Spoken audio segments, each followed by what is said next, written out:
Retro.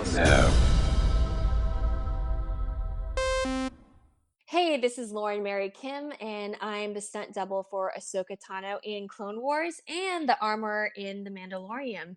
You're listening to Dennis and Jay on Podcast Stardust. This is the way.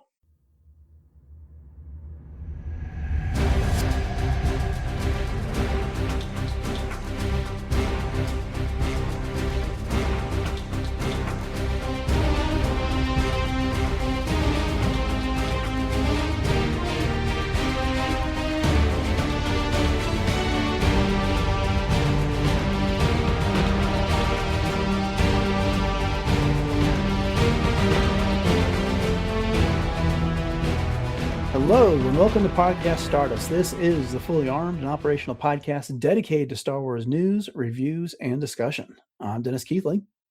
And I'm Jay Krebs. And this week we are joined by a guest, one of our favorites. They're all our favorites, but you know. Anyways, Ross Hollebon is coming back to the show. You know him from his work on Fantha Tracks and, of course, the Album Cockpit Podcast. Ross, welcome back. Dennis, Jay, how are you? It's great to be back, and it's great to be talking about this film that brought so many of us back. Indeed. Absolutely. Thank you for being here, Ross. Yeah, it is always fun. Even our warm-up chat beforehand, just catching up with how busy the three of us and all of our friends always are, but that makes these times special when you do get to catch up. Indeed. Yeah. And we were just all talking about being at Celebration. And so super excited for that. Super excited to see everybody. As we were talking about in our last news episode, or by the time this comes out, 2 news episodes ago, I know a lot of people had trouble getting Celebration tickets, but we are holding out hope that everyone's going to get tickets and be able to join us there, and that we will all be able to reunite and see each other for the first time in 5 years. Yes. So yes. Everyone hang in there and let us know if you've got your tickets, and we're going to try and help everybody get there at this point. Okay, Jay, before we get started, you want to remind everybody where we can be found on social media? My pleasure as always. We are on Facebook and Instagram at Podcast Stardust. All right, the dish is line. The signal's boosted to maximum output. Shields down. We are now broadcasting to the galaxy. So this is part 5. I had that wrong in my notes, but this is part 5 of our discussion of The Force Awakens. You know, this is one of the favorite things that we do all year long, breaking down these movies into segments. And Ross, you've been here for the last several movies, and always appreciate your contributions. We had you scheduled for our discussion of the last novelization, but you had to demur because you were getting married at the time. So congratulations. We are glad you, as a newlywed, you could take some time out from your life and come join us again. Yeah. And all of that happened over the course of, I proposed at the Oasis concert in Chicago, and it was an absolute surprise. So that was wonderful. So that was August. And then Monica's birthday is October 24th. I took the day off. She didn't. I didn't realize that. So I was just around. She finished up early and she's like, do you want to go get our marriage license? Yeah, okay, let's do it. And we both love Halloween. So on the drive home, we were just like, do you want to just do it on Halloween? And we did with 9 people there. So it was quick, fun, had a blast, and it was very us. So it was fantastic. Even if I did have to miss an episode and missed you too, but I thought you'd understand. Absolutely. Of course. We did. I just remember that day I sent you a link and you're like, hey, I can make it if it's possible, but I'm getting married tomorrow. I was like, yeah, I think you need to concentrate on that. So, but of course, we've had so many great episodes with you on the show. So we're obviously willing to overlook that and have you back at some point. So thank you again for joining us.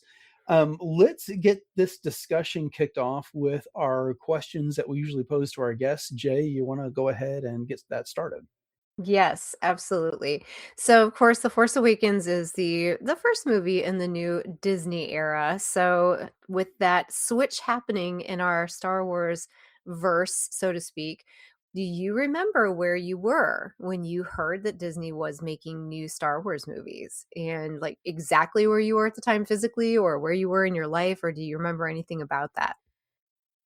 So I have moved around a lot. And even with this movie, I have two different regions of the country from when the announcement occurred to when it actually came out. I was working for a marketing agency in Baltimore at the time. Mhm. So that's where I found out during the day because my job typically involves some nature of social media. So I'm always getting updates or looking for things and saw it and didn't know if any of my coworkers were big Star Wars fans and stuff. So I think I'm texting like my best friend from since 3rd grade who I went to all the midnight showings with and everything like that. It was just like, "Oh my god, did you hear this news that's happening?" Um, I was in grad school at the University of Baltimore at the time, and I had an hour-long commute, uh, from where I worked to live, and I think I just listened to the radio to get every update I could, uh, as the news was coming out, like, "Hey, this is happening now. This is happening now." And my mind was in 40 different places because of everything going on. It's obviously football season as well. Um, so pulled in a lot of different directions, but it became one of those things of, "Oh my god, where can I get more information about this? I can't believe this is happening." Yeah. Yeah. You know, what's fun about that is now you're talking about that, it occurs to me the Star Wars podcast sphere was not what it is now at that time. And so, I mean, I've told this story before, so our listeners will probably hear it. I mean, I was at work and I was just looking at the force.net and they had the thing there. And at first I thought it was a joke. I was like, what, okay, fine. But it was like a couple of years later when I started getting into podcasts and was following the development of this movie that it really, really sank in. But yeah, at that time it was like we didn't quite have the community on, you had websites that had those old discuss boards and whatever that you could go to if you wanted, but you just didn't get you didn't have the Facebook community, you didn't have the Twitter community, you didn't have the dozens and dozens of Star Wars podcasts at the time to really celebrate all this with. And so it was a little bit more isolationist then. And then Yeah. in the lead up to The Force Awakens, it was like the community exploded all over the place with, more websites and more podcasts and more discussion on Facebook and the like. So yeah, it was a very, very, very different time. Mhm. Okay, question number 2. So one of the things we've been talking a lot about on this show is that I've pointed out that one of my favorite things about The Force Awakens in that time is as the community I was just talking about, but also all the hype that came with it and the rumors and the speculation that would swirl around. Did you have a favorite theory or a bit of hype about The Force Awakens that came up prior to the movie's release? I don't think so. I think I try to, and I'm very Dan Zare in this way. I like to just kind of let it come at me. Sure. Where it is, okay, what's that like? The most excited I would get about things, and this is much later down the line, like, once the Vanity Fair cover an article hits, Mhm. that's when it's real to me. That is just like Annie Leibovitz got them, here's the official photos, this and that. I think I was trying to avoid things more than anything else. Um, just again, because I wanna let the story be the story. Uh, these people worked hard to get their opportunities, so I don't expect them to listen to what I say somewhere else. So they're telling their story. That also doesn't mean I agree with everything that I have seen in the films and things, but that's their right that they earned to do. So as a consumer, I'm going to try to appreciate that art and hope it falls into that arc of what I love. I like that. That's a great way to look at it, quite honestly. Yeah, and there are just I mean, there are so many different ways that things can go, and, after the prequel trilogy, it was like, "Oh, here we go again. What is this one going to be now?" Mhm. And you get a different flavor, like, you're in the same ice cream store, but you're getting 3 new flavors that you don't know anything about yet. Yeah. Love that. Something I was thinking about earlier today, and just to pull back the curtain, we are recording this episode well over a week before it's going to come out. But I was walking my dogs and I was listening to a podcast that doesn't actually have much to do with Star Wars at all. And the whole subject of the Mandalorian and Grogu came up, and they were just kind of talking about how the projections for its opening weekend make it looks like it's going to be one of the box office wise, it's not going to do as nearly as well as anything else that's come out with Star Wars in the last 10, 15 years. And a point they made was that the thing about this movie is that it's the Mandalorian and Grogu, who we just saw not that long ago on television. We've had 3 seasons and we've seen them a lot. Whereas the difference was when the sequel trilogy was coming out, and it's like, what did happen to Han? What did happen to Leia and Luke and the droids and all of our favorite characters that, sure, we had the books and things like that, but they told us that wasn't going to count anymore. And so I think for me, it was just fun kind of doing that, anticipating as the images and the trailers came out and seeing, as we've talked about on prior installments of this series, when we finally got that trailer from Celebration and Han comes on the screen, Chewie, we're home. And just, it's like, oh my gosh, our heroes are back. The people we grew up with are back. And so I think that's just kind of it's a difference. I mean, I'm still excited for the Mandalorian and Grogu, but it's like, I haven't had as much time to miss them. And I think the other thing that's happened is that as we've drifted into a streaming world compared to when you had to wait forever for those movies to come out on VHS and then to come out on Blu-ray, DVD and Blu-ray and stuff like that. Mm-hmm.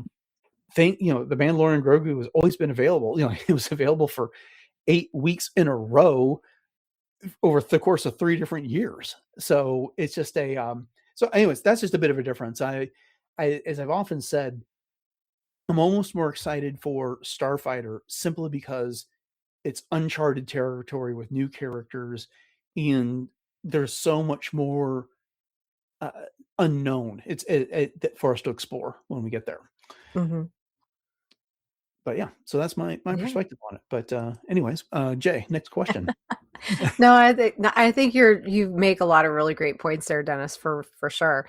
All right, Ross, we've got one more memory lane type question for you. So tell us about your first viewing of The Force Awakens. What do you remember? Yeah, so I started this conversation in Baltimore, and then when this movie came out, I lived in St. Paul, Minnesota. Did not know many people. I basically knew coworkers and had like 1 or 2 friends because I was working for the Minnesota Wild, and working a hockey season is pretty demanding in and of itself, and you don't get to meet a lot of people. But went with my friend Jess, and it was a 5 p.m. show, December 18th in St. Louis Park, Minnesota. And the 501st was there. I remember a great Crimson Guard being there, a couple other things where it was just like, I kind of get into game face mode of just like, no, I'm going to go, I'm a fan, but I'm going to go take this very seriously. So I appreciate the fanfare, but I want it there just for a second. And then I want to go sit down and have everyone shut up so that I can go soak it in. And that was able to happen. And it was a beautiful film. Like that, J.J. Abrams, if he does anything, he creates beautiful cinematography in his storytelling.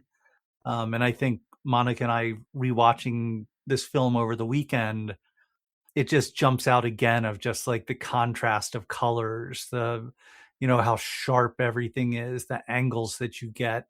And I think that's what resonated with me the most. And it's funny because I think even as I'm talking about this right now, it makes me think of how strong the final 2 episodes of Maul was for the animated series, and kind of those same visuals. And that just like, it just pulls you in a little bit more. There's that grittiness to the beauty, and that kind of grabs you. So that's what I remember. I remember loving it. I remember being excited about like, okay, what new toys are out? What is available now versus what'll be later? knowing that Christmas is right around the corner. Oh yeah. It was Star Wars is always an event, at least to me, and it usually is to anyone who's going to these things. So it was memorable, but it was a different place, and just being like, oh yeah, I saw that first. I'm curious how many states I have watched a first movie or a first viewing of a Star Wars movie in at this point. Ooh, I So love that. I may have to research that, but it makes it a little bit different. That would be really fun if you still had all the ticket stubs and then you had a map of the United States and just glued them on the cities on the map and displayed it in your office or something like that, or something like that. That would be so cool.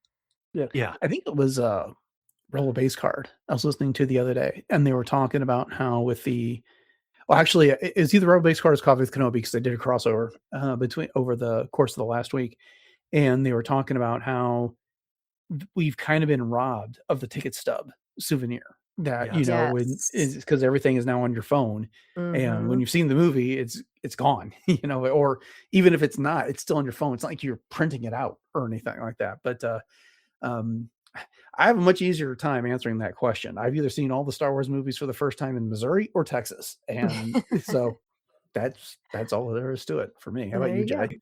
All Ohio? Oh yeah, all Ohio for sure. Okay. I can't say that about actually Twilight movies though. I saw a premiere of one of the Twilight movies in Tennessee. So Oh, okay. Across the border. So two yeah. borders at that point. So okay. Question number 4. Who was your favorite character from The Force Awakens? Rey, from the Okay. moment that she showed up with those goggles on, and it was just that mystery.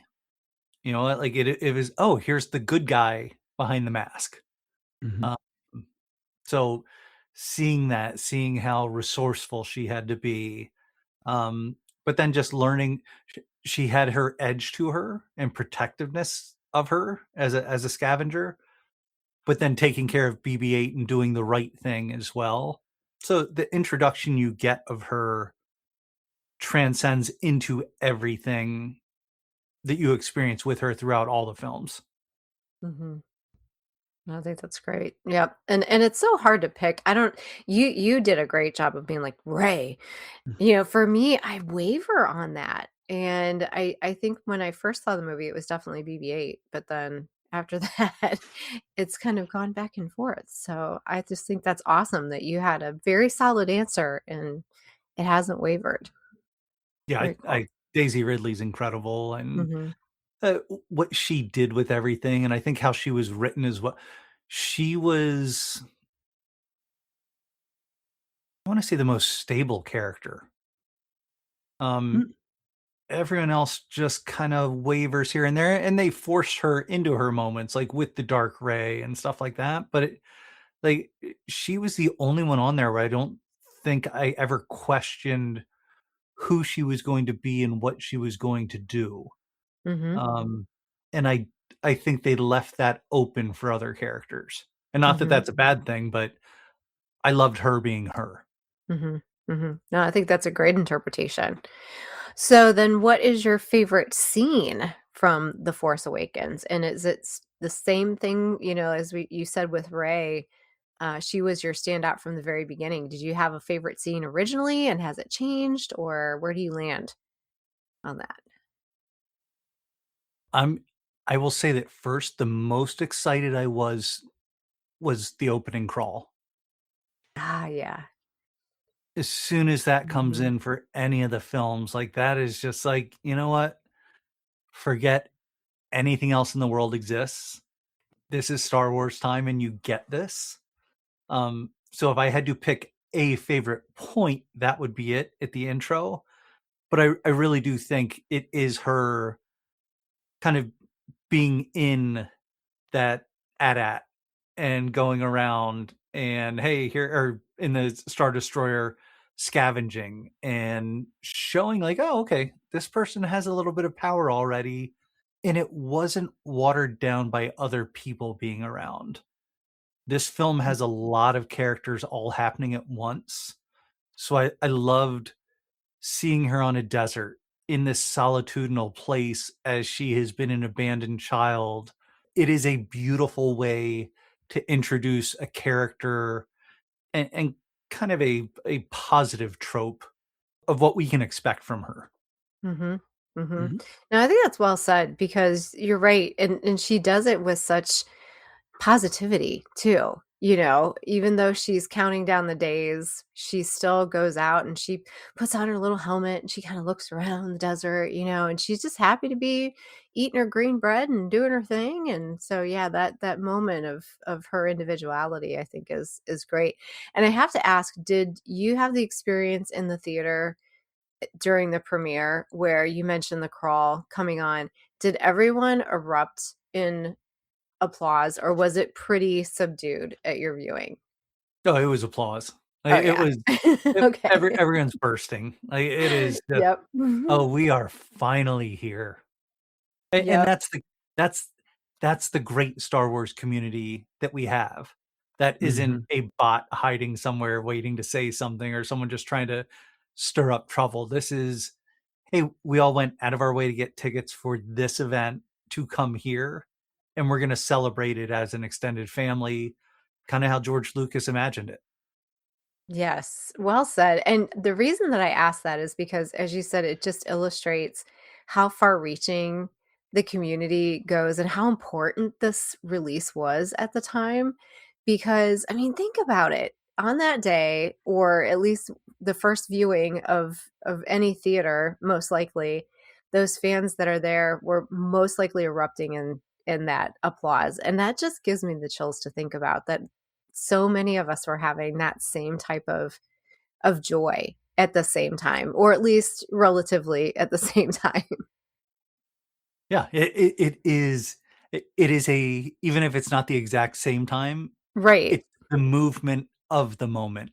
Exactly. And so, yeah, you said it wonderfully, and I love how that brings it all together. But that's why we talk about celebration. That's why it's just like, Mhm. oh, it was it really 5 years ago that we all got together? Yeah. Um, but then it makes me think, I was fortunate enough to go to Japan last year for it. I got to hang out with Mark Newbold and all the guys from Fantha Tracks, and meet Matt Hudson from Star Wars Sessions, and hang out with a couple people. Stax Rebo, who does some of the best cosplay that you'll see. Um, and she's in California, so we'll get to see her out there. She does the Max Rebo Mhm. uh, one, as well as numerous others that she has right now. But getting to see that group, like, I have my European friends where it's just like, oh, now I get to see you guys in April too, but I've seen them more recently than I've seen you 2, which is crazy to me. Indeed, indeed. Mm. All right. Well, let's get into this segment. It picks up at 49 minutes and 20 seconds and runs to 59 minutes and 45 seconds. And we start at Star Killer Base. I guess this is our first shot of the base, and it's, a gigantic planet that's got the equatorial area harvested away, and we've now got that giant focusing lens in the middle of it. TIE fighters fly by. All right. Here's one of the things I kind of have an issue with the way movies are marketed, is that Star Killer Base was not a secret going into the movie. I mean, we all knew. So that being said, what was your reaction to seeing this for the first time in the movie? And we'll start with you, Ross. Um, yeah, bigger than the Death Star. Mhm. I think they end up talking about that during the film as well. It became one of those things where just like, okay, this is kind of the same premise.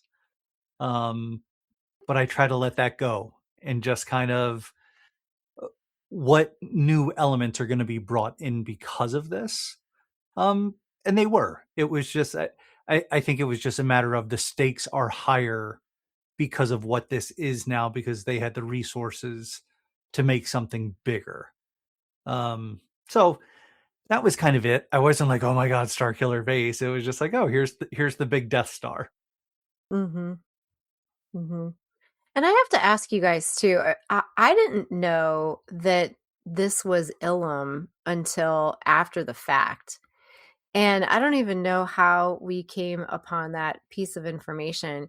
But I've often wondered since then, do you think that there was a specific reason that Ilum was chosen to be turned into Starkiller Base? Because as we know, Ilum was the home of finding lightsaber crystals forever by the Jedi.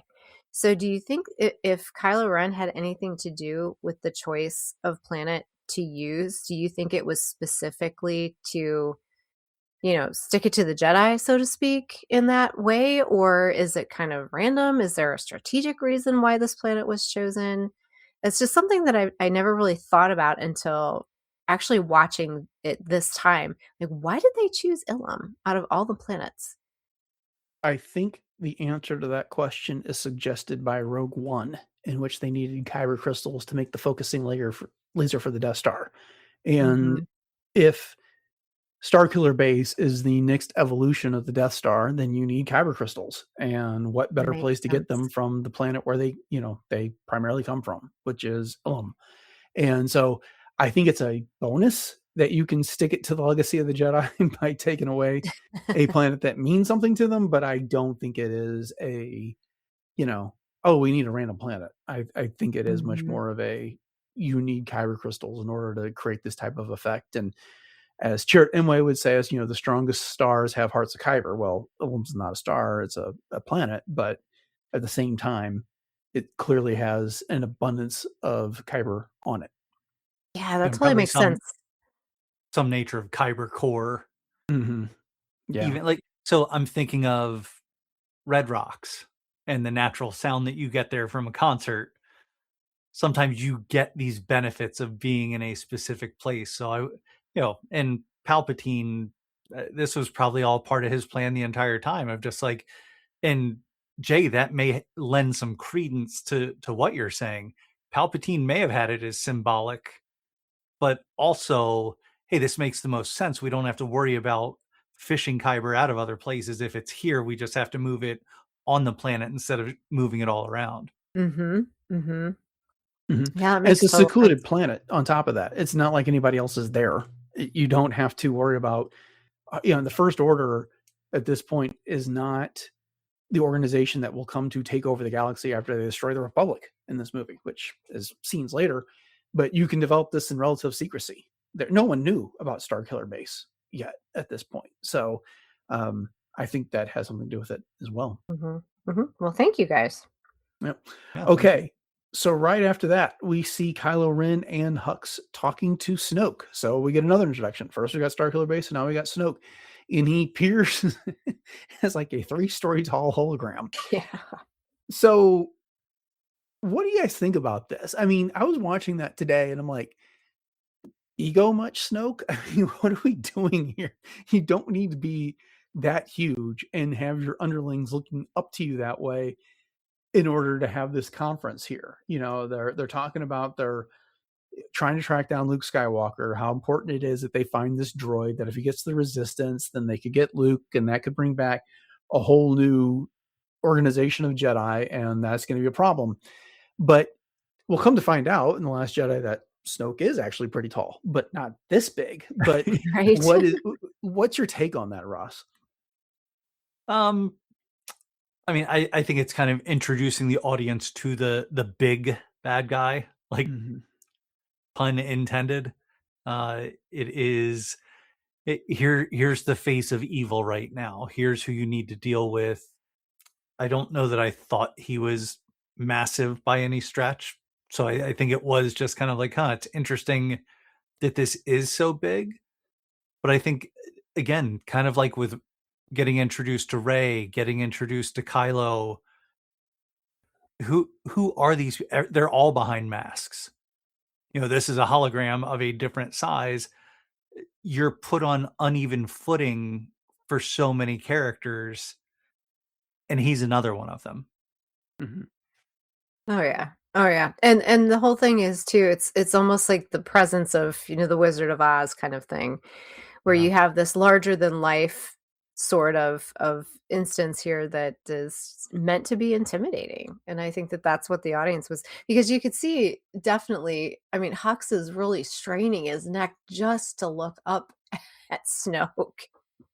So it's got to be an intimidation factor for sure. Right. So I don't intend to give this part of the discussion short shrift, but I think there's other things I want to spend more time on here in this episode. But Hux is arguing to use the weapon, and so Snoke approves the plan. That they're going to destroy the Republic, and the Resistance is going to be vulnerable after that. So, okay, there's that. But then Hux leaves to go make those preparations, and we've got this conversation between Snoke and Kylo. And Snoke says, "There's been an awakening. Have you felt it?" Which is, we all heard a bunch of times from the trailer there, or the teaser that came out well over a year in advance of all this. And hairs stand up on the back of your neck, especially when you think back to that teaser and the score that John Williams wrote just for a teaser. I mean, music that didn't even show up in the movie, but he wrote something for the teaser. But at any rate, he then goes on to say, "There's something more. The droid we seek is aboard the Millennium Falcon in the hands of your father, Han Solo." So that's the big reveal as to who Kylo Ren actually is. What do you think about that way of revealing that? Jay, I'll go with you this time on that. I mean, I'll just let it out in advance. To me, it didn't quite have the gravitas of a twist and a surprise that say, "Luke, Obi-Wan never told you what happened to your father. He told me enough. You killed him. No, I am your father." It just kind of lacked a little bit of that drama there, but that's just me. What do you think about that? No, I totally agree with you. It was almost like a second-handed conversational, "Oh yes, it's in the hands of your father." There was this pause, but when he just came out with it, then you're like, "Oh, okay, well, there it is. There's no suspense here. So I guess this is not going to be the biggest reveal that we're going to get in this movie," is the way that I felt about it. If they were dropping this one so casually, I thought, well, gosh, what bigger things do we have coming up if this is the casual drop that they're giving us here? Right. How about you, Russ? Yeah, I'm on board with both of you there, and it equates to what we get 2 years later in Solo, and that's something that Bob Iger made a big deal about, like, "Oh, we'll even learn where Han Solo gets his name," and it just like they try to sneak these little pieces in, and it's just like, it's not as cool as you think it is, or effective. And I think it's kind of a turnoff at times. It's fine that it came out like it did, but it was too explanatory. It wasn't as natural. It was like, "Oh, we need to educate the audience on this now." And it's just like, I don't know. There are audiences that need that. I know that the three of us don't. So we're in a different place. Most of the people that we talk to don't need that. Maybe because it's coming back first, it's trying to serve more audiences. So I understand why they would do it. I don't think it hit as well, at least with established fans. And I think for me too, I don't know about you guys, and this is way jumping ahead, but the bigger impact for me was when Han called Kylo Ren Ben. And I just stopped and was like, "Wait, whoa." I mean, I know that they said that Expanded Universe was gone, but we know Ben as Ben Skywalker. So what is going on here? And that was Luke and Mara Jade's son. So for me, that was the bigger shaking of the tree than even this was in this moment. Yeah, Lawrence Kasdan had a big part in writing the script, and of course he also wrote The Empire Strikes Back and gave us that big twist, the reveal with Vader telling Luke that he's his father here. And so I can't help but wonder if the demands of the script, which is that you're going to have Han and Leia, who've been estranged all this time later, getting back together, and Han breaks the news like, "I saw him, I saw her son," and this, that, and the other. But that scene you just referenced, Jay, I can't help but wonder that would have been the better place to reveal, to make the twist in that moment 100%. when everything is on the line. They're on that bridge, and this is an opportunity to reel him in, for him to pull off that, it's like, son, and have for Han to say, Ben, and then all of us go, "What? How did he know his name? That's Kylo Ren." And then have him come, son, that's what he wants you to think. You're stronger. I think it would have been much more of a jaw-dropping moment in that context if they had gone it that way. Yeah, But I hey, agree. And Agreed. yeah, and I don't know about you, Ross, too, but I think maybe the whole reason why they did it this way is to build that emotional tension because, of course, we know Kylo has this emotional struggle with coming to terms with his father being, Han Solo. I mean, he not coming to terms with, but just the fact that he says he means nothing to him. And so that it's setting this whole thing up for something bigger later on. Would you agree? Yeah. I Mhm. mean, the family drama that Right. gets introduced through this, that gets introduced through the Kylo Ren miniseries comic, Yeah.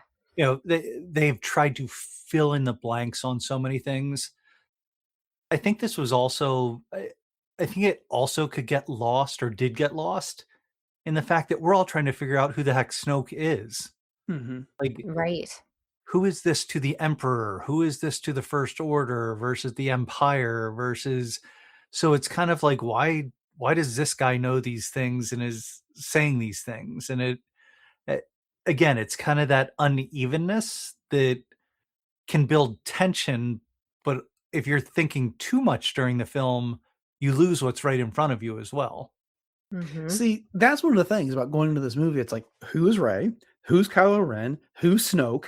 We had all these Right. questions because we knew something about these various characters.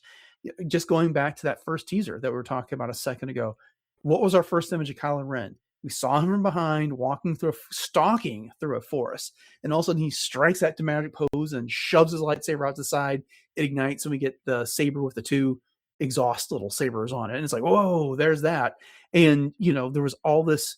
We had all heard about Rey, and we were speculating about her. Then we get Snoke, and it's just like another person to wonder where did this supreme leader come from in this situation. So now we just got mystery upon mystery, and then they answer one of these questions just so casually, and then don't answer the other two questions in this movie, which is who's Snoke and who's Rey at the end of Mhm. this.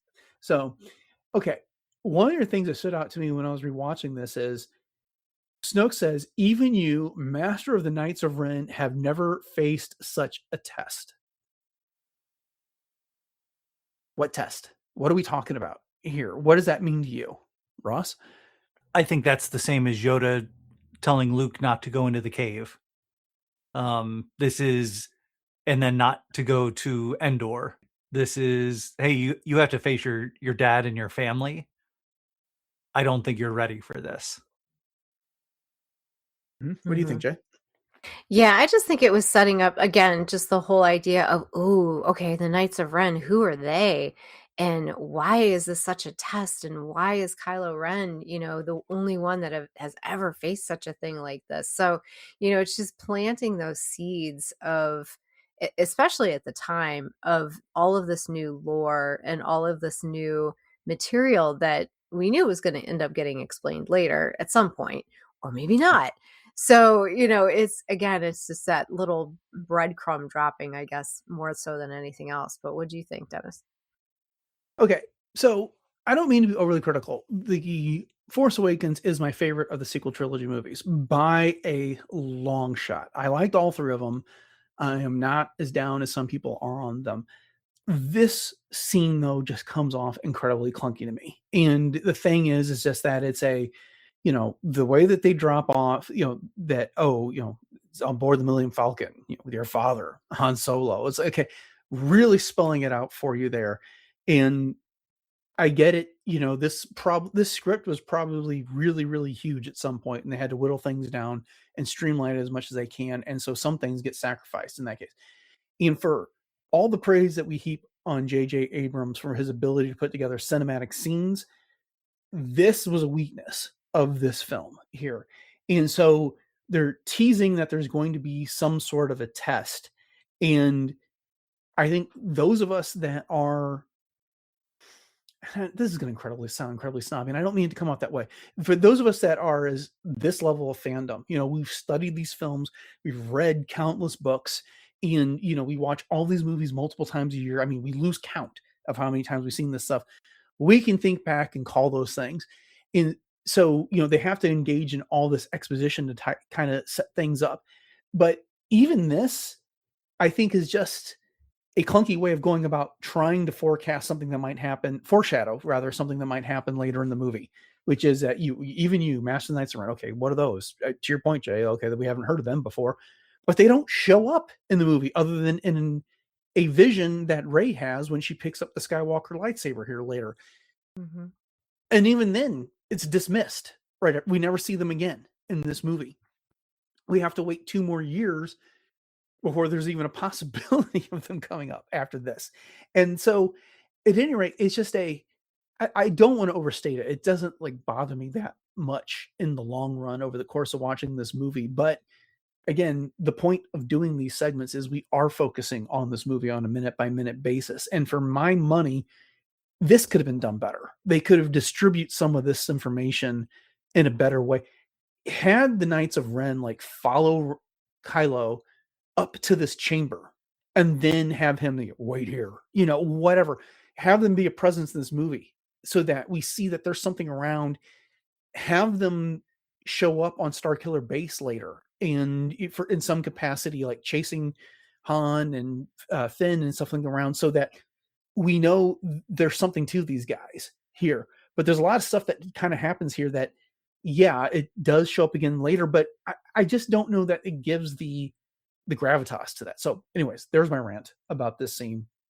Well, and what I would add there, Dennis, and I think all three of us as music fans and people who enjoy going to concerts, saying the Millennium Falcon, saying Han Solo, this almost felt like the band saying that you're in that city. Mm-hmm. Hey, Indianapolis, we love you. Hey, Cleveland, we love. Oh, that's where we are. Yeah. That's a great comparison. Oh my gosh, I never thought of it that way.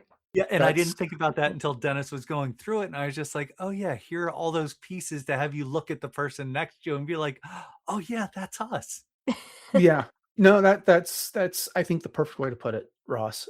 And so again, it's a necessary scene because of the way the movie ultimately plays out, but I feel like a lot of these elements could have been distributed across the movie and it would have been more impactful. So, all right. Well, we're barely into the segment, so let's move on to the next part. Okay.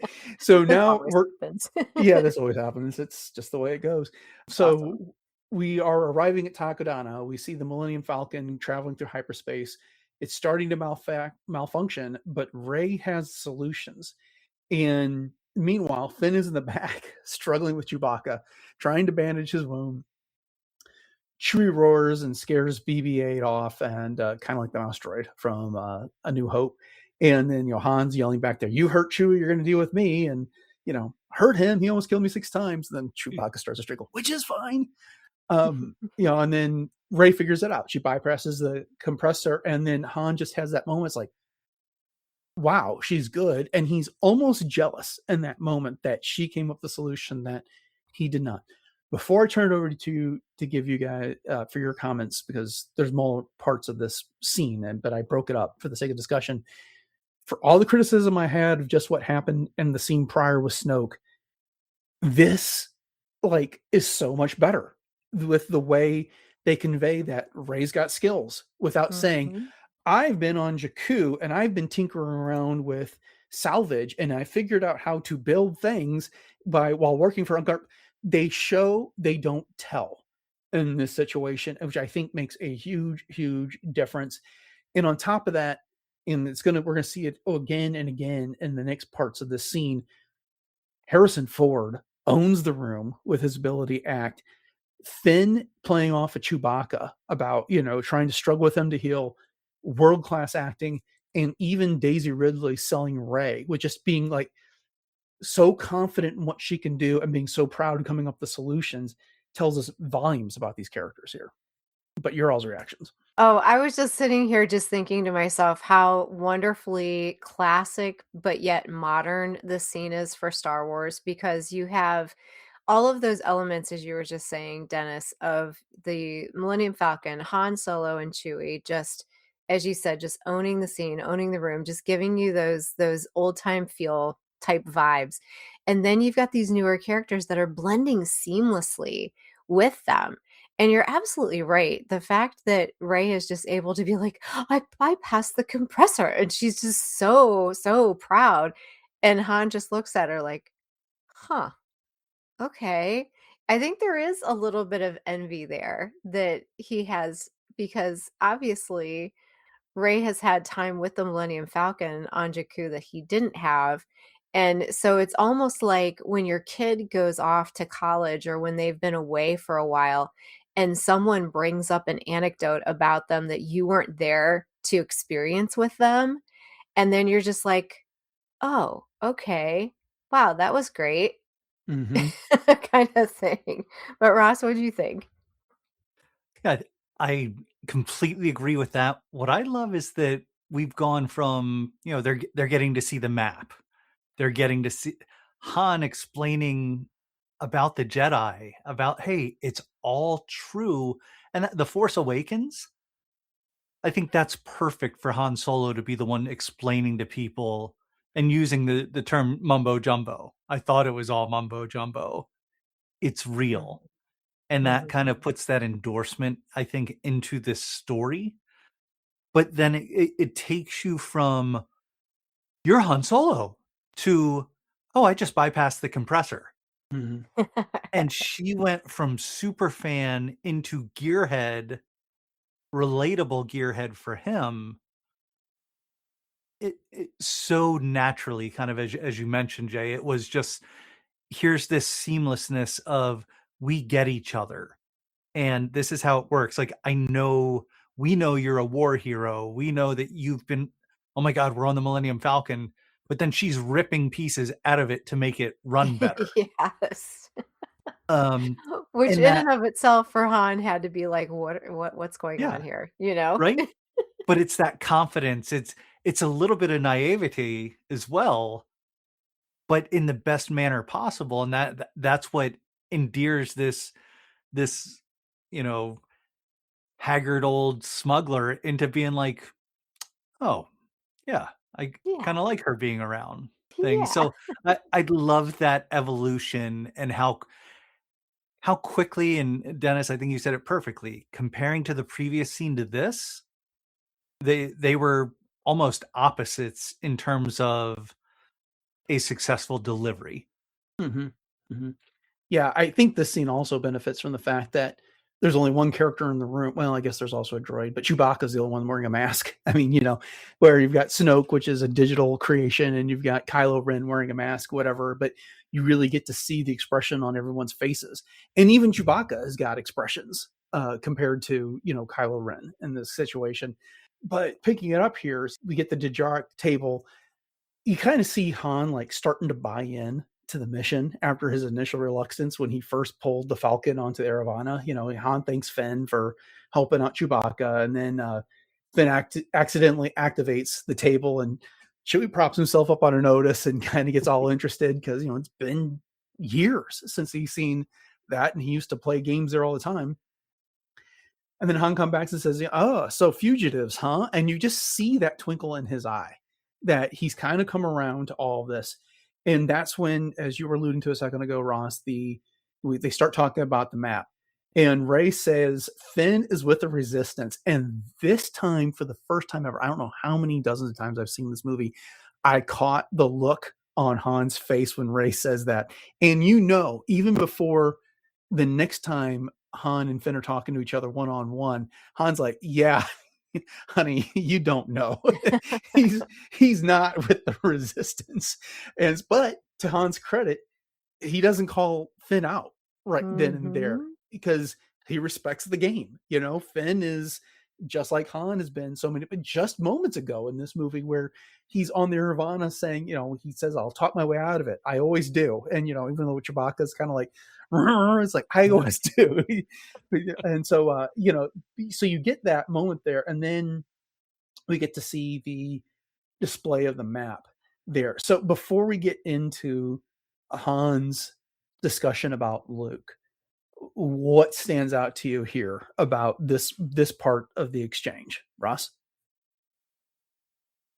I think it's, and I jumped the shark a little bit earlier, obviously, That's all right. with this, but the majesty and the magic of it to him, and thinking back to a different day than through what he's been through as a parent, as someone who is parts of the galaxy away from his wife at this point, and it brings that magic back, especially as the map is in that 3D form and kind of embracing all of them, like they're in the map. And I think that goes back to what JJ Abrams does so well. Like, that's such a beautifully choreographed shot of him getting into the depth of things and the human emotion, while having this digital map of, here's how I can go find my buddy again, and maybe we can make all of this right. So that's where it takes me. I really enjoy that aspect, and as you mentioned, Harrison Ford's acting earlier, that's where it's really coming to light. I would agree. And the whole thing with the guitar table too, I feel like the big part of that is that this movie does such a great job of just dropping those nostalgic moments for us in all of the right places. So, and it seems like it's Finn that does it a lot of times, because he was the one that pulled out the training droid earlier, and then now he's the one that turns on the Jajark table. And so he's kind of accidentally bumping into all of these things that mean something to all of these other characters, while kind of under this facade of being, I'm with the resistance kind of thing. So, it's kind of a fun little twisted way to get him into their history, so to speak. And to your point, Ross, too, and we'll talk more about the scene with the map and everything, but I don't know if it was the lighting or what it was, but every time, and the first time I even saw this movie, I noticed this, is that when Han starts talking about that former life, as you said, Ross, he almost looks younger. And maybe it's the blue light of the map or whatever, but it just seems like it erases so much of that age and that experience that has haggard him over time, and just brings him right back to what's important. Yeah, that the wisdom of years is present there with Han at the same time that, and I credit Harrison Ford so much for this, just the way he's able to keep that wistful expression on his face while he's going through all of this makes a huge difference. But the question comes up, that Luke has disappeared. People have been looking for him. Why did he leave? And this is where I get back to the whole, I'm going to keep harping on this, so everyone's just going to have to tolerate that. But when Han says he was training a new generation of Jedi, one boy, an apprentice, turned against him, destroyed it all. He does not name Ben Solo. He does not name Kylo Ren, but he knows who it was in this moment. So once again, if they had given us that reveal later in the movie, after all of this stuff, I think we all would have gasped in that moment in this situation. But we talked about that. So, Han goes on to say, Luke felt responsible. He just walked away from everything. And then Finn asks, do you know what happened to him? And then Han's response is, a lot of rumors, stories. People that knew him best think he went looking for the first Jedi temple. And okay, stop there for a second. So we have the benefit of having seen The Last Jedi and The Rise of Skywalker at this point. And we know that Luke went looking for the first Jedi temple. That's where he ended up. But it was not to necessarily bring back the Jedi, is because Luke tells Rey that it's time for the Jedi to end when we get to The Last Jedi. So why was it so necessary he went there? And this is just a pure speculation moment. I get that. And we were also dealing with the change of directors, change of writers, change of creative visions from one movie to another. But if you're trying to reconcile one movie to the next, what are your thoughts on that, Ross? Putting on the spot, sorry. But yeah, no, but I mean, I think it is for one, no one else knows what he's thinking and what he's gone through. So that's it. It is conjecture by anyone else, even the people who think they know him the best. But even once you do get there, like that's the core of the Jedi religion. So regardless of what he's going to do, whether I'm going to build it up or burn it down, let's find where it started. 'Cause that goes back to the symbolic nature of things, where that is the tree, that is where the sacred texts can be.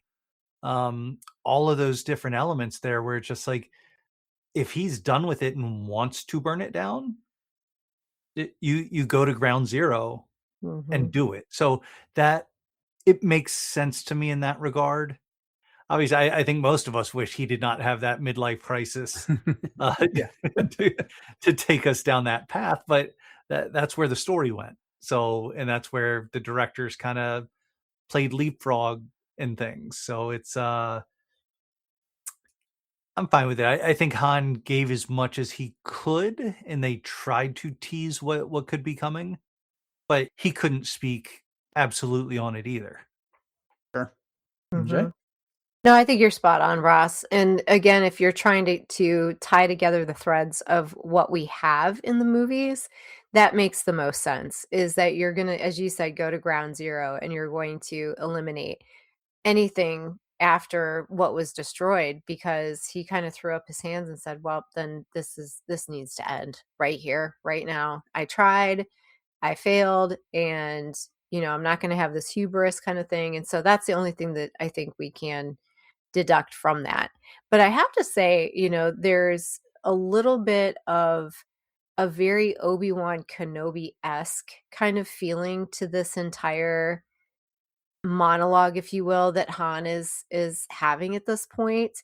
Because when he talks about this one boy, an apprentice, turned against him, destroyed it all, and people that knew him best think he went looking for the first Jedi temple. It's very reminiscent of Obi-Wan telling Luke about the Clone Wars and his father.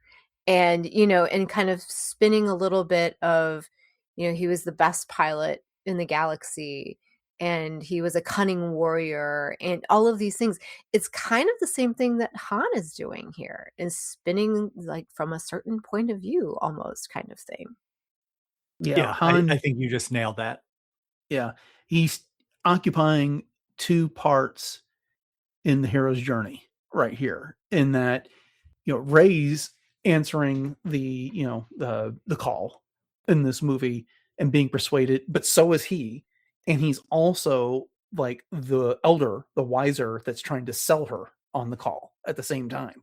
So because he doesn't want to get involved with the whole thing with the resistance and getting the droid back, but as the adventure picks up, he does as well. And Takodana, which we're going to talk about in just a second, Maz is the one that convinces him to answer the call as well. So we have a whole bunch of characters answering that call to action over the course of this movie. One last thing, just on the whole Luke disappearing to what we will later find out is Octo in The Last Jedi, is that I suspect J.J. Abrams intended that to be Avalon, intended this to be like the Odyssey, intended this to be going after the Golden Fleece. It tended to be all these different mythological things, that Luke was going there for a reason, to get something to overcome the fall of the Jedi and to rebuild the order, yada, yada, yada, yada, this, that, and the other.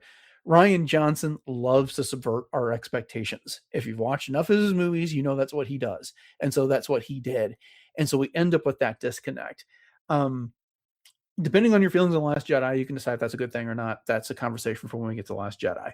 But in this moment, you do get that idea. It's that, Luke went on an adventure to find something that was needed in this situation after a disaster. And so that does make his decision, The Last Jedi, all the more surprising when it said, because we all went to The Last Jedi expecting him to be, oh, you're here, Rey. Let's train and go take out the First Order, which is not the way that went at all.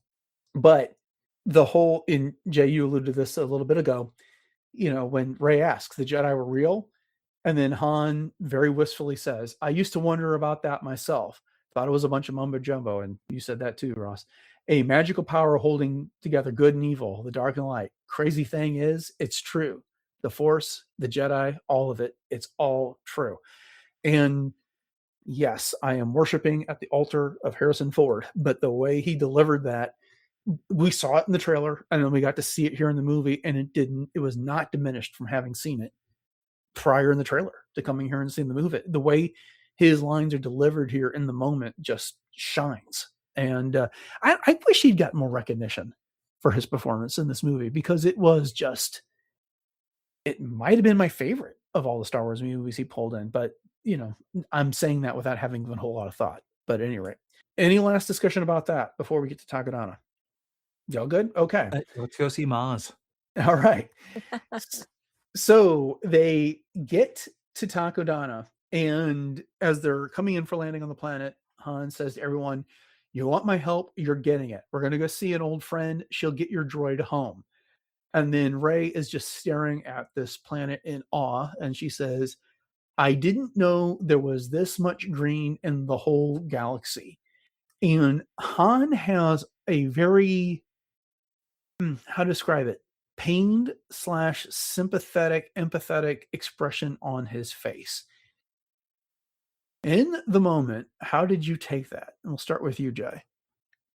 I think he was just so, I don't know if he felt bad for Rey in the sense that he knew how sheltered she was, but I also think that there was a reverence to the innocence that she was showing in that moment, and that here he's been all over the galaxy, and he's been to every corner. He's seen so much, he's done so much, and yet here is the small kernel of like I said, like this naivete, this innocence that still exists in the galaxy. So I think part of that is just he's in awe at the fact that there's still people that appreciate things like that when they see them, if for nothing else.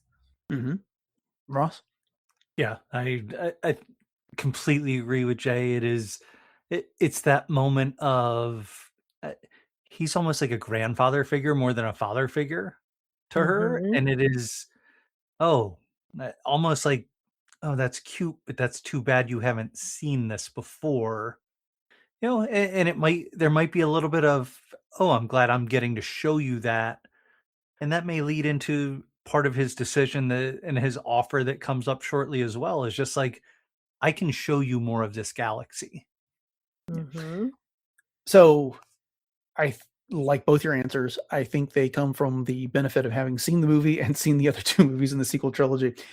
I can't help but think back to when I saw this movie for the first time, and we were going into it, as we were talking about earlier, we didn't know who Rey was. We didn't know who Finn was.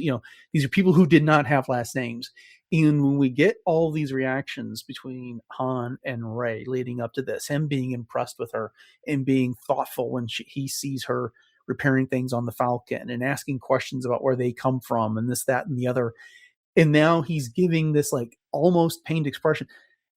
I don't think this anymore, obviously, because we know better. But at the time, that was one of the big questions coming to this movie is, who is Rey?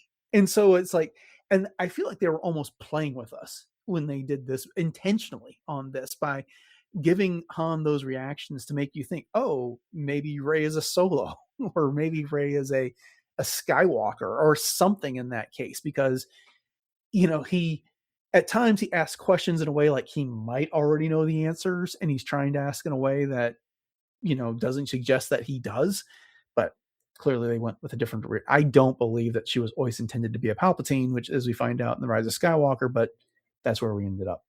Okay, moving on. So Rey runs off the ship, and then Han and Finn get a moment, and he says, "Hey, Solo, I'm not sure who we're walking into here." And then, of course, Han's reaction is, "Do you just call me Solo?" And then, Finn's response is, "I'm a big deal in the Resistance," and he's concerned about the First Order. And then this is where Han, if you didn't know before, definitely drops it on Finn. Listen, big deal, you got another problem. Women always figure out the truth, which is such a great line coming from him. But I'm not sure there's a whole lot more to add to that, but either of you have an observation you want to share about it? I think it's just a lighthearted moment, and the film does a lot of that, where it's just like, oh, hey, here's something a little bit more intense. Now we're gonna get a little bit lighthearted. Now we're gonna. This is where some of the joke came in, like, Mhm. and big deal becomes his nickname for a little while here. Yeah. So that's fun as well. So it's nice to see seeing the older, more established Han recognize things and take that step back to enlighten the kids in this film. Mhm. I Mhm. love that. And just the fact that he's speaking from experience with Leia, and that obviously I think Rey reminds him of Leia maybe just a little bit as well.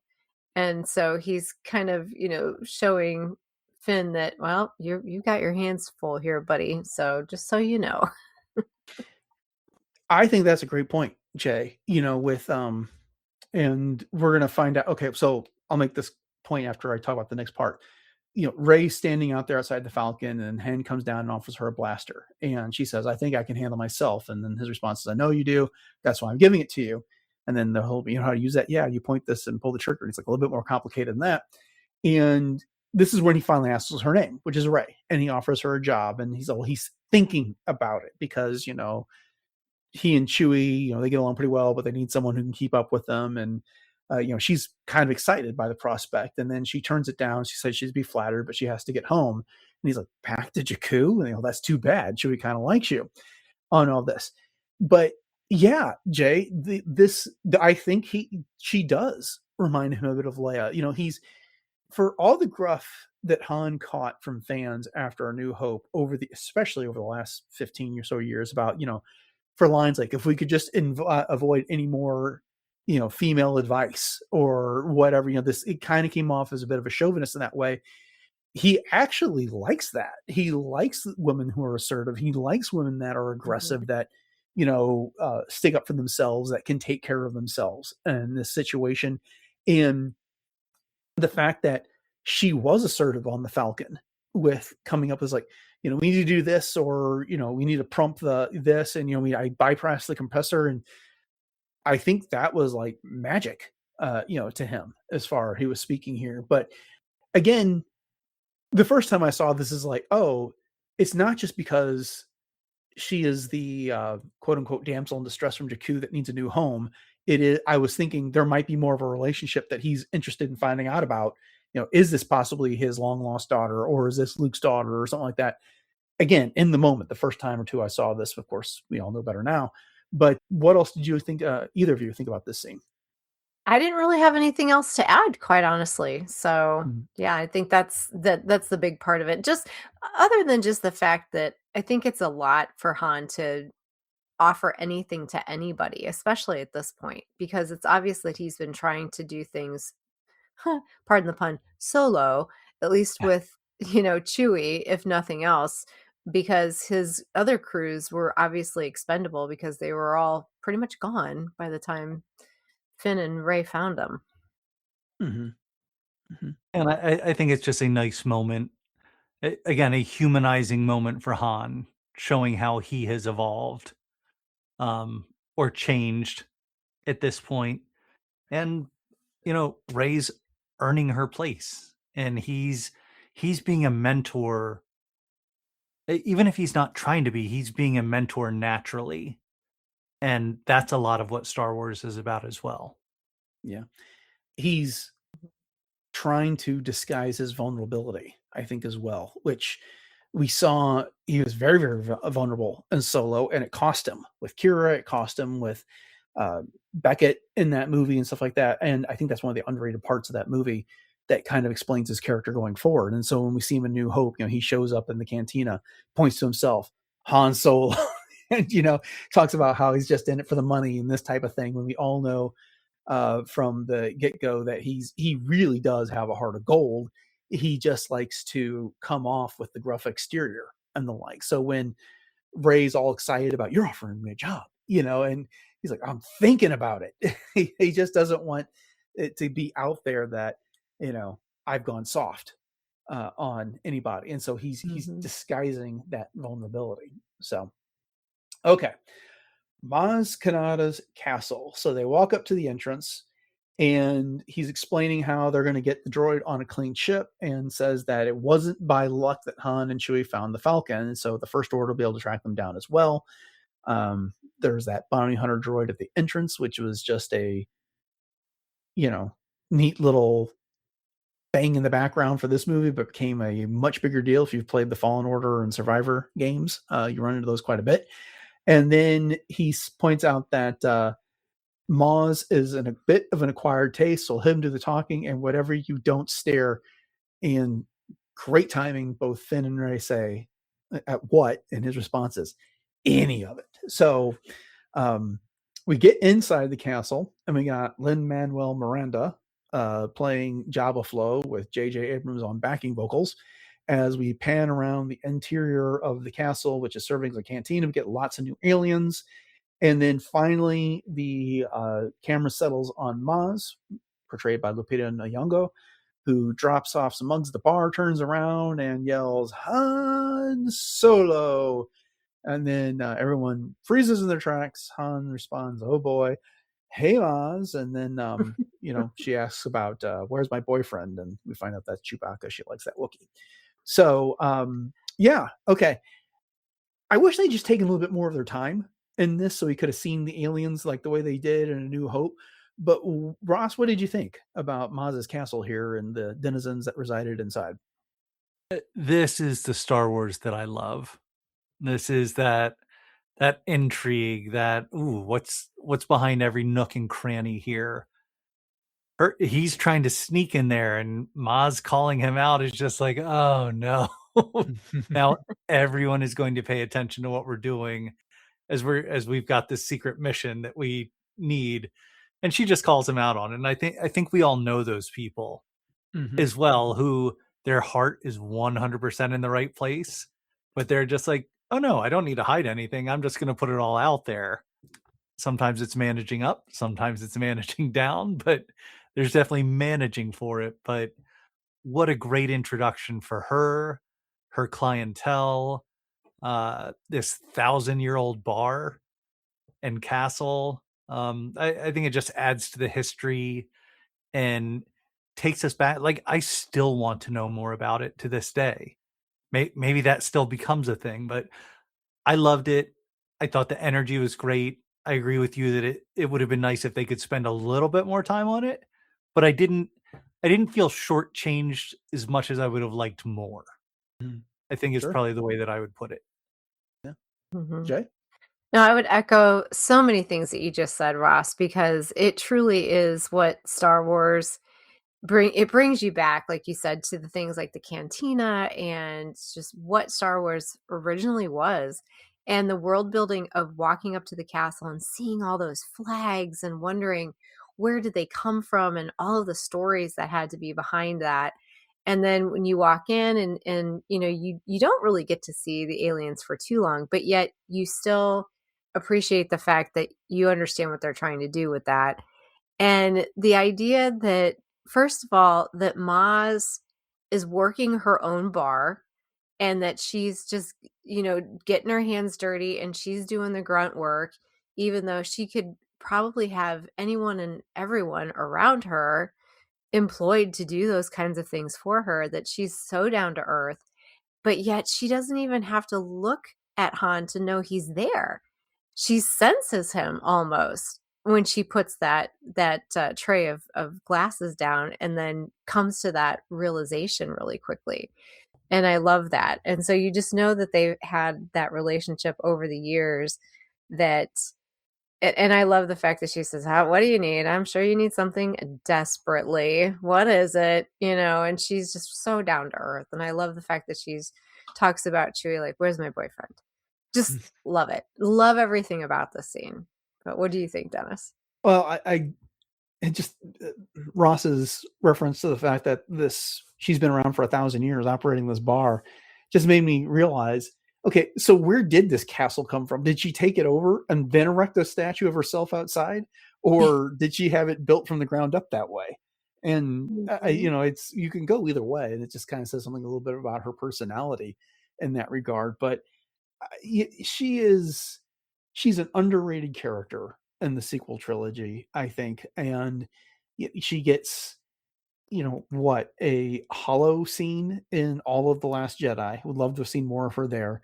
And then we get to see more of her working with the Resistance in The Rise of Skywalker. But yeah, give us more Maz Kanata somewhere. If you're, Disney Plus is out there, put her in some adventures, and they've done some stuff with her in the comics. There was a one where she's working with both Lando and Hondo Anaka as well, which was which was fantastic. And we've seen some of the background with her and Chewbacca and why she's so fond of him. But give us more. She's a fantastic character. I mean, that would have been a character that they could have dropped into Galaxy's Edge that I think would have made a lot of sense. I know the Disneyland version is kind of taking a step back in time for a big chunk of their of that property, but that would have been a fun character to interact with. I think that could have been something fun for them to do. But okay. So right after that, we get Bazine Natel sitting with Grumgar, and then she hops off his lap to go report to the First Order that the droid is there. And then there is a droid hanging out that also talks to someone about sending a message to the Resistance, because so we now have got the First Order and the Resistance realizing that BB-8 is on Takodana. And then the final scene of this segment of the movie is back on Starkiller Base, and we've got Kylo Ren by himself doing a little bit of a soliloquy, and he's saying, forgive me, I feel it again, the pull to the light, Supreme Leader senses it, show me again the power of darkness, and I will let nothing stand in our way.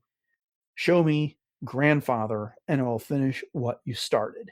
And then, of course, we get the reveal of Vader's melted mask. So, I'm not going to spend a lot of time on this, but I'm just going to go back to what I said earlier. You could have done this scene without saying the grandfather part. But even if you did, this would have been a better part to do the reveal of Kylo Ren's lineage than the way they did it a bit ago. And of course, we saw this mask in the trailer. So it's not like when we got to the movie, this was like a big surprise moment. I mean, it elicited plenty of oohs and ahs and gasps when we all got to see it for the first time. But for me, the best part of this is Kylo Ren demonstrating the conflict, which I think adds something to what this whole test is that Snoke was telling him or talking to him about earlier in the segment, which is, no one has ever gone through a test like this. But as opposed to Anakin, who was on the light side feeling the call of the dark, we've now got Kylo on the dark side feeling the call of the light. But anyway, I'm not sure I left a whole lot there to discuss, but Ross, what did you think about this brief segment? Yeah, I mean, just seeing that, and you mentioned that we did see it in trailers and footage ahead of time, but seeing that iconic mask melted, knowing that came from the fire on Endor, there's something powerful to that in the history and the lineage, and it's Vader. It is the best bad guy in anything ever, and someone looking up to it. So people look up to different things, and I think it shows the tortured soul that Ben/Kylo is, as he's still trying to figure out, who am I actually going to be? Because he's trying to convince himself that he's Kylo because he's done the things to become that. But it doesn't come easy. And it is wave after wave that we know that he encounters through this. And at the end of the day, like, this is just an idol sitting in this charred briquette kind of little area, and he's much more than that. But it's a great introduction to who he is and what he's struggling with. Mm-hmm. Yeah, I really appreciate what you both said there. As far as, Dennis, you said the conflict, and then Ross, you said all of the things that the tortured soul that he's going through. And I want to put a pin in that for just a second, but I want to go back really quickly to why the heck did they bring BB-8 into the castle with them? They all knew that the First Order was looking for him. And here is like a pirate castle of all of these vagrants from across the entire galaxy that are probably looking to make a buck and probably knew, had heard something about this. So that always, maybe not the first time around, but since then kind of made me wonder about that. And then the other thing with Kylo Ren is I understand that for him, the idea of Darth Vader is something that he looks up to in a way that he, as turning to that darker side of himself, idolizes. However, didn't anyone give him the lesson on his grandfather that he went back to the light? And so, did any of us ever think that maybe his pull to the light is actually Anakin, not Vader, having this effect on him? And even though Kylo Ren is reaching out towards the darkness, it's the light that's reaching back. Yeah, and that's that balance, right? That is Yeah. that perpetual light versus dark, and no better person to exemplify that than Anakin and Vader. Mm-hmm. Dennis, what do you think? Yeah, I mean, I agree, but I think what interferes with all this is that there was a conflict in Ben when he was young, and Palpatine acting through Snoke took advantage of that, and so he could cast doubt on anything that Luke or anyone else wanted to tell him about Anakin in that regard. And so he's buying into the story, which is, I'm going to finish what you started, which is eliminating the Jedi in that situation. So Luke could have told him the grand tale of Anakin being the chosen one and defeating the Sith, but once there was this, we see it in the vision that comes later in this movie. We see it again in The Last Jedi, the different viewpoints of what actually happened there and why there is this rift between Luke and Ben. Well, as far as Ben's concerned, Luke tried to kill him and Snoke took him in. So who are you going to trust? I think is the answer to that one.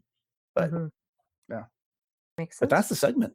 That brings us to 10 minutes, and I love doing these episodes. It's so much fun to go through these things on a moment-by-moment basis because we can talk about the movie, but when you put it into an hour, and I know I say this a lot, but just getting an opportunity to dive into some of the details and ponder what everyone was thinking, even whether we do it from an in-story perspective, from a perspective of what it takes to make a movie, from a writing perspective like that. There's just so much to consider on these, and so I love that we get guests such as Ross to come and help us out with this. So Ross, thank you so much for helping us out and coming back to the show. It's always a pleasure to have you here.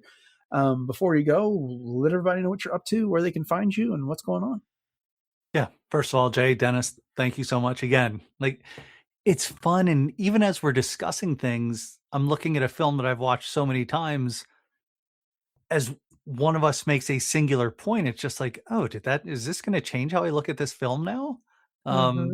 So it's fun to explore these things, even if, tomorrow morning I'm back to, oh yeah, this is what this means. Thank you for pushing me as a fan to get deeper into this as well. So I think that's super fun. In terms of what I'm doing, there's a lot of comic books coming out currently with Marvel and Lucasfilm together. So I just did the Cassian Andor one-off for the Rogue One 10th anniversary for Fantha Tracks. Shadow of Maul, I owe that to Mark Newbold and need to have that over to him by tomorrow morning, even though this will be a little bit later. But then Galaxy's Edge, Echoes of the Empire #2 comes out on May 27th. And Rogue One, the Jyn Erso one-off comes out June 3rd. So they're all hitting, and there's 3 different kind of series that I'm able to hit right now and do the recaps for Fantha Tracks.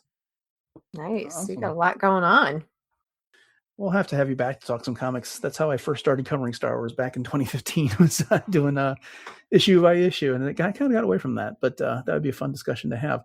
Well, thank you again. Really appreciate you taking some time every evening to come talk about some Star Wars with us. And everyone, go check out what he's doing over on Fantha Tracks. So, with that, I just want to thank you all for joining us for this episode of Podcast Stardust and this edition of our The Force Awakens series. If you've enjoyed it, please consider subscribing to the podcast on your podcatcher of choice if you haven't done so already. And of course, we appreciate your ratings and reviews. If you want to find the entire back catalog of the show, the best place to do that is over at retrozap.com, where you can find all previous 1,034 episodes of this show, and all the other great shows that are on the network. Jay, you want to remind everybody what our social media contacts are and where else we can found online? Absolutely. So we are on Facebook and Instagram most easily at Podcast Stardust. And you can also connect with us by tuning into our 2 YouTube channels. So we have the traditional YouTube as well as YouTube Music. And so we'd love it if you'd subscribe to those, share those with your friends, and leave us some comments on those as well. So those do actually support interactions. So you can let us know what you thought of this segment as well as all the other ones that we've done. And we also have some Pinterest boards that you can check out for all kinds of fun things for everything Star Wars. And then we also have our email where you can drop us a line, especially if it's something that may be a little longer than what a DM might contain. So, or any of your other thoughts as well. So that would be podcaststardust@gmail.com. And then if you want to pick up some swag with some Podcast Stardust logos, we have 7 different show logo designs available. All you have to do is just follow the link in our show notes that will take you to our TeePublic store, and you can pick up some stuff there. All right, Jay, what is the latest in cosplay? Well, as always, you can catch me over on my Instagram, which is at j.snipscosplay. And I have been posting quite a few things here, especially since my last appearance on May 3rd/4th weekend in New Philly, Ohio. So dribbling some of those things out and just always having a lot of fun over there. And never know what I'm going to be up to next. So once again, check that out at j.snipscosplay. All right. Coming on the show on Friday, we'll be ending the week with a look at some recent Star Wars news. And then on Monday, it'll be the next installment in our The Clone Wars rewatch. So with that having said, thanks for listening to episode 1036 of Podcast Stardust, everyone. Have a great rest of your week. And until next time, may the Force be with you.